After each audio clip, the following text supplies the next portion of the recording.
முல்லை மாவட்டம் சுதந்திரபுரம் வள்ளிபுரம் கிராமங்களில் 10/6/1998 ஆண்டு அன்று ஸ்ரீலங்கா படைகளால் மேற்கொள்ளப்பட்ட வான்குண்டு வீச்சு மற்றும் எறிகணை தாக்குதலில் வீரச்சாவை தழுவிக்கொண்ட தமிழீழ விடுதலை புலிகளின் வழங்கற் பகுதி பொறுப்பாளர் லெப்டினல் அம்மா அன்பு உட்பட ஏனைய வீரர்களுக்கும் வீர வணக்கத்தை தெரிவித்துக் கொண்டு அந்த கிராமங்களில் இந்த சம்பவத்தில் சாவடைந்த பொதுமக்களையும் நெஞ்சிரித்தி நினைவிற்கொள்வதோடு எல்லோராலும் விரும்பப்படும் அம்மா பற்றிய தகவல்களை பார்க்கலாம்.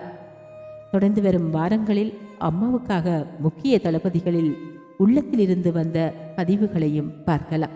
லெப்டினல் அன்பு அம்மா அவர்களின் வீரப்பிறப்பும் வீர வரலாறும்.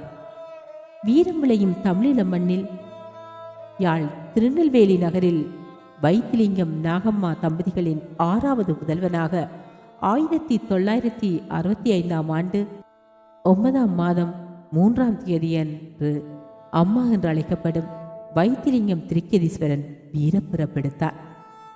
இவனை வீட்டாரும் முற்றாரும் ரவி என்று செல்லமாக அழைப்பார்கள். தனது ஆரம்ப கல்வியை திருநெல்வேலியில் அமைந்திருந்த பிரமேஸ்வரா கல்லூரியில், உயர்கல்வியை யாழ் மைத்திய கல்லூரியிலும் கற்றார்.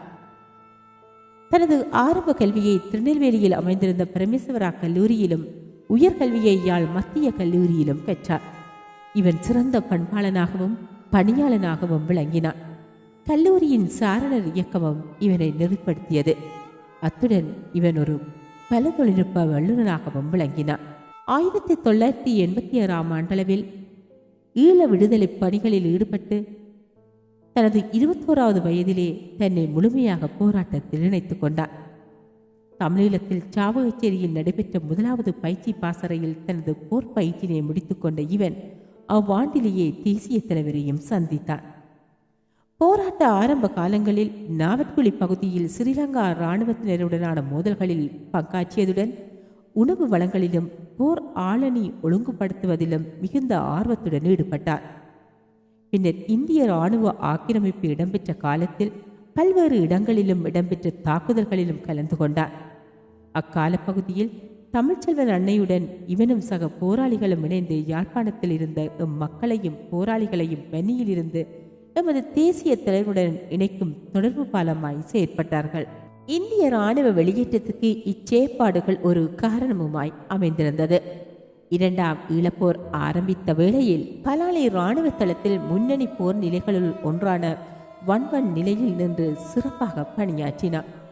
அப்போதைய பாதுகாப்பு அமைச்சராக இருந்த ரஞ்சன் விஜயரத்னாவால் தீபாவளி நாளன்று தொடக்கி வைக்கப்பட்ட பலாலி இராணுவத்தின் ஆக்கிரமிப்பான ஆபரேஷன் ஜெயசக்தி என்ற நடவடிக்கைக்கு எதிரான போரில் தீவிரமாக போராடி காலில் விழுப்பு அடைந்தார்.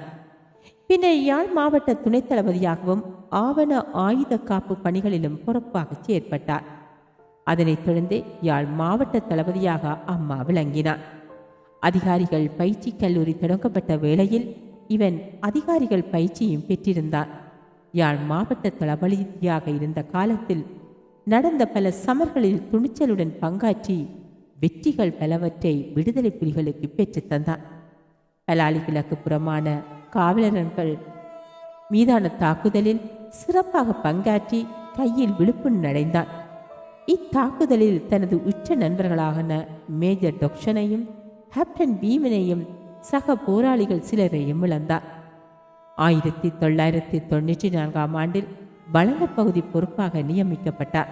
வன்னி மண்ணில் குறிப்பாக முல்லை படத்தள வெற்றி தொடக்கம் ஜெயசிக்குரு ஓராண்டு வெற்றி விழா நாளிற்கு மேலாக வழங்கல் பணி இவனால் திறமையாக மேற்கொள்ளப்பட்டது. இந்நடவடிக்கைக்கு வழங்கல் பகுதி போராளிகளும் பணியாளர்களும் தமது கடின உழைப்பினை வழங்கியிருந்தனர். இதற்கான பாராட்டினை தமிழீழ தேசிய தலைவரிடமிருந்து பெற்றிருந்தார். அது மட்டுமன்றி தலைவரின் நம்பிக்கைக்கு பாத்திரமாக இறுதி வரை செயற்பட்டு வந்தமை குறிப்பிடத்தக்கது. தனது இதயத்தின் ஒரு மூலையின் தன்னை நேசித்தவருக்கு இடம் கொடுத்திருந்த அம்மா என்ற பெரும் வீரனின் இறுதி வீர வரலாற்று வரிகள் அவனது உதிரத்தால் வளங்களின் மையத்தில் 1998 ஆண்டு 6ஆம் மாதம் 10ஆம் தேதி எழுதப்பட்டிருந்தது.